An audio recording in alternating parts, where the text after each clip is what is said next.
Welcome back to the channel, and today Japanese kitchen knife Fujiwara Kanefusa FKM Santoku. This knife has two secrets. I'll get straight into that, quote unquote secrets. Let's talk about the knife, talk about construction, talk about the pricing, talk about those features, and then I'll do kind of like my own personal feedback about this knife, my own recommendations, like if you really want to buy it or not. So first of all, FKM, what does it mean? It means that it's a molybdenum steel. This maker, Fujiwara Kanefusa, has different lines of knives made out of different steel.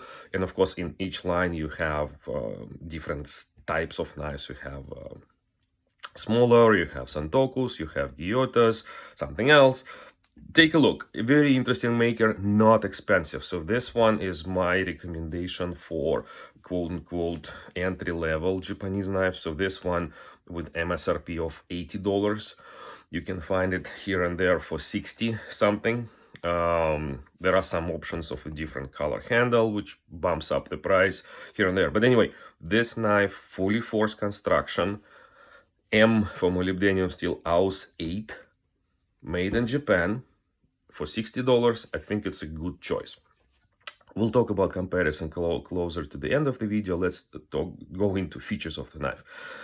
As I said, AUS 8 steel is a little bit better than typical stainless steel, no-name stainless steel, fully forged construction, packer wood handle. I have this knife for over 2 years, and you see there's nothing bad happened with the handle, no gaps, nothing. That's good. Santoku versus Gyota, your choice, but I choose Santoku because for this one I like the idea of how this knife is made for cutting like hard vegetables. Take a look. This side is completely flat. That's secret number one, which actually never listed on any website and any description of the knife when you buy it. This knife is slight convex.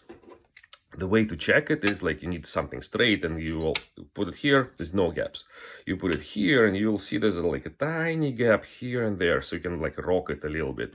It's a slight convex down, especially like in this side of the blade, maybe a little bit flat here, tapers down here, which makes it, again, very good controllable knife for the straight cut.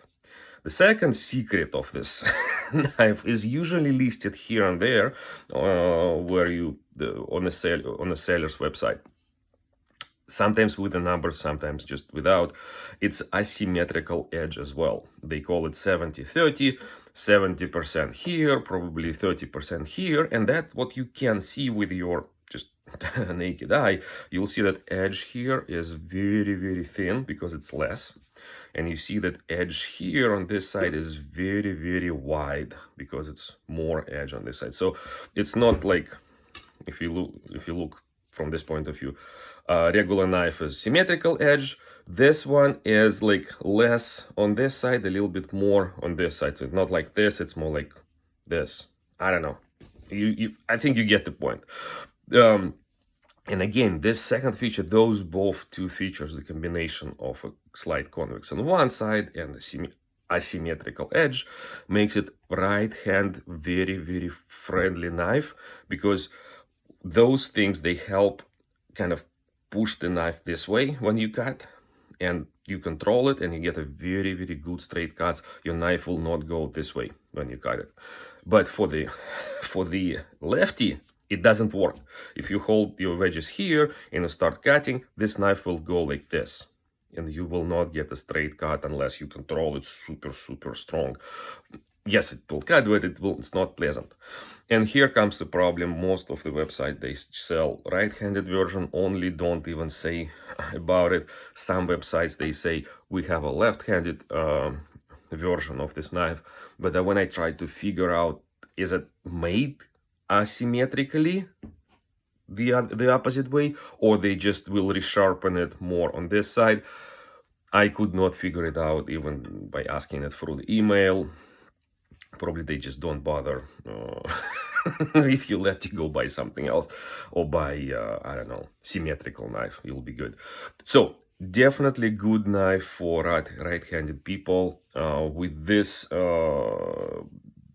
quality materials, made in Japan, very nice grind of this knife. I am highly recommending this knife in general from entry-level Japanese point of view.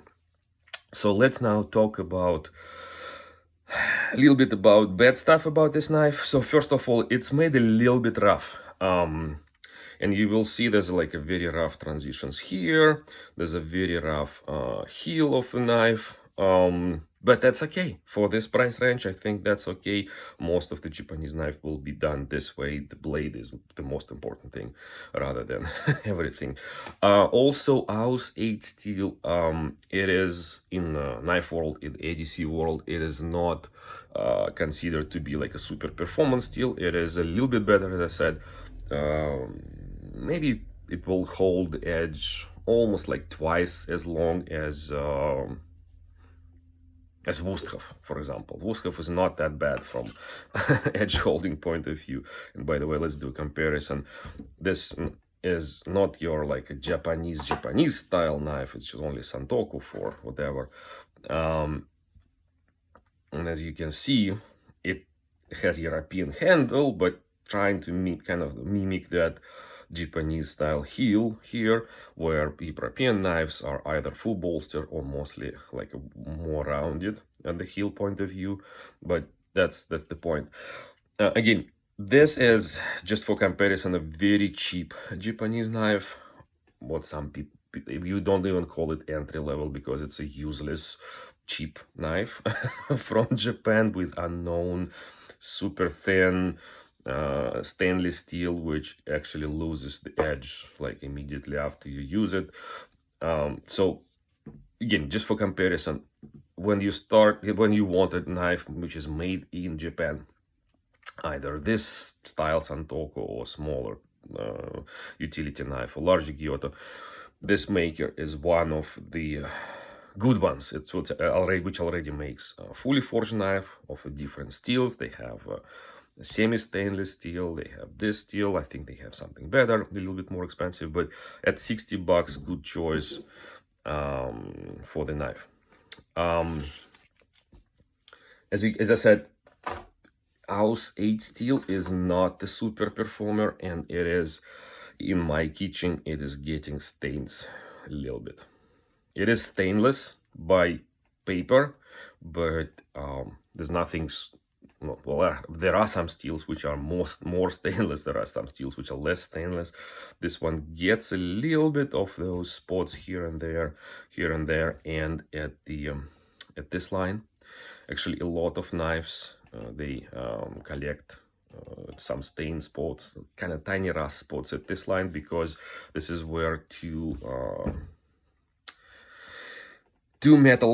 types of steels are fused and then ground. So this fuse line gets maybe overheated, some maybe loses some of this stainless qualities.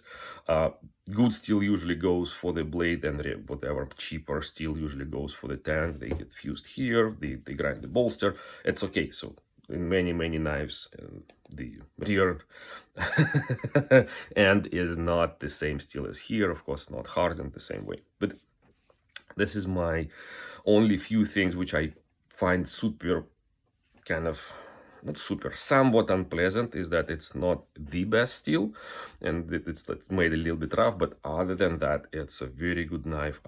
If like you don't have that harsh water as I have where I live, you will not get those stains. And of course, I am drying the knife every time after I use it. I never put it into the dishwasher.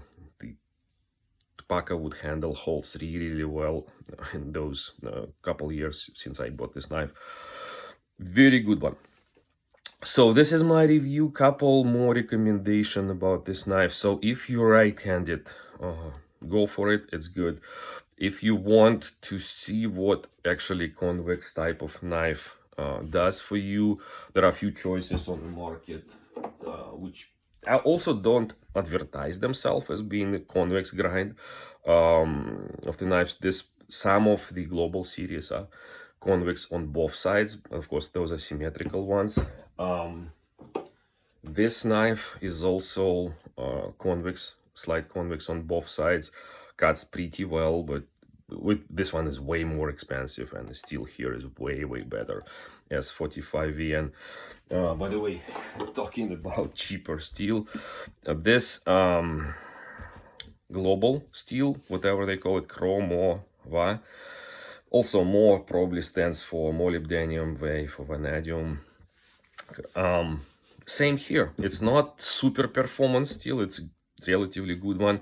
Here I have spots here where they fused. You see there's some sort of like a rust spots here where they fuse the handle to the blade. Of course, it's a different steel here and here, so it's getting those rust spots, tiny ones. But anyway, and maybe final recommendation for you to consider in the same price range as this one. Missing would be, okay, so if it's Santoku, it's as you can see, it's a way larger Santoku. From this point of view, it is not made in Japan. Of course, it's made in China, but the steel is better. It is AUS 10 steel versus AUS 8 steel. Of course, plastic handle versus pack of wood. This knife is nicer. Made in Japan, this knife is outperforming this knife by all means. Super nice blade, symmetrical flat, light, thinner. Okay, that's what we are. So thank you for watching. If you have any questions, let me know. Otherwise, see you on the next video. Bye.